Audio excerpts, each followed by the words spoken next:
the electrocardiogram. Electro means electricity, cardio means heart, and this represents a graph.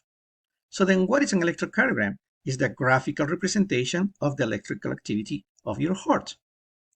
In other words, it's a recording of the heart's electrical activity, usually abbreviated ECG or EKG.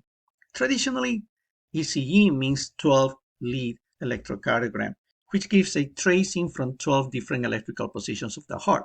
In order to achieve that, we are going to use these cables.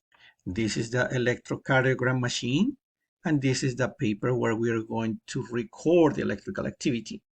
These cables are these cables. These in white are the electrodes. We have V1, V2, V3, V4, V5, V6, and these are considered the chest electrodes. We also have another 4, 1, 2, 3, and 4. They are considered the extremity leads, basically the arms and the legs. This one is for the right arm, this is for the left arm, and this is the left leg. This one right here is for the right leg. So therefore, we have a total of 10 electrodes.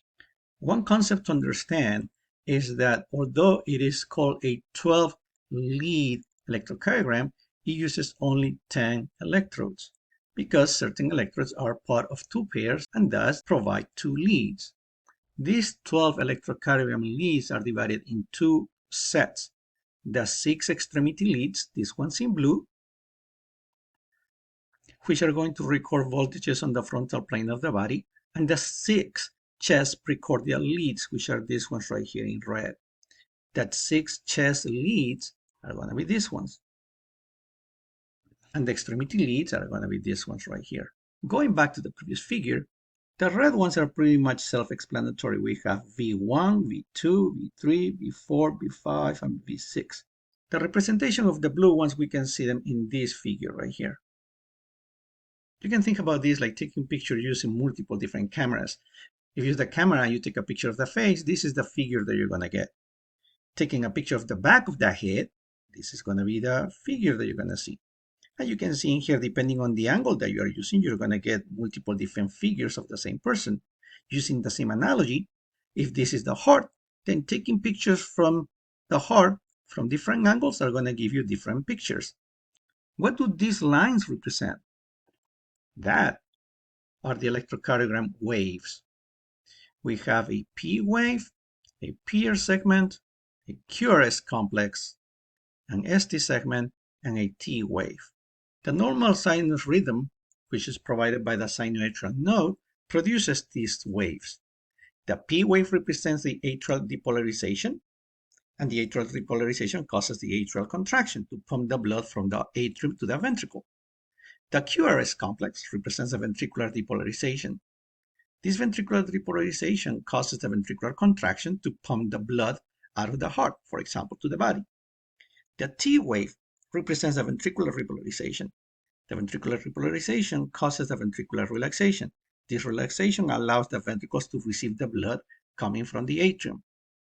The atrial repolarization that causes the atrial relaxation is not seen in the electrocardiogram. So the atrial repolarization is very weak. And I'm adding this red wave in the electrocardiogram just to give you a graphical representation of a possible atrial repolarization. But what happens is that the QRS is so strong and so big that it covers this red wave, which will represent the atrial repolarization. And that is why the atrial repolarization is not seen in the electrocardiogram. So this electrocardiogram waves is what is recorded by the electrocardiogram machine. And this is the way you're going to see it in a normal electrocardiogram. You can see the precordial leads 1 through 6, and you can see the graphical representation of these 6 waves. Even though you have all these waves in there, they are not the same. For example, this wave is not the same as this wave right here. They appear to be the same, but they are not exactly the same because they all are showing the electrical activity of the heart, but they all are showing the electrical activity from different angles. The reason for performing an electrocardiogram is to obtain information about the electrical functioning of the heart. Medical uses of this information may vary, but one very important indication is chest pain or suspected myocardial infarction or heart attack. One indicator of a heart attack displayed in an electrocardiogram is ST segment elevation. As you can see here, this is the QRS, and it's supposed to go down, but it keeps going up and it forms an elevation. This one, see there's an elevation in here, and this one is supposed to go down here, but it doesn't. And unfortunately, this ST segment elevation is associated with a heart attack. As you can see right here, part of the ventricle is dead, and that most of the time is associated with an ST elevation in the electrocardiogram.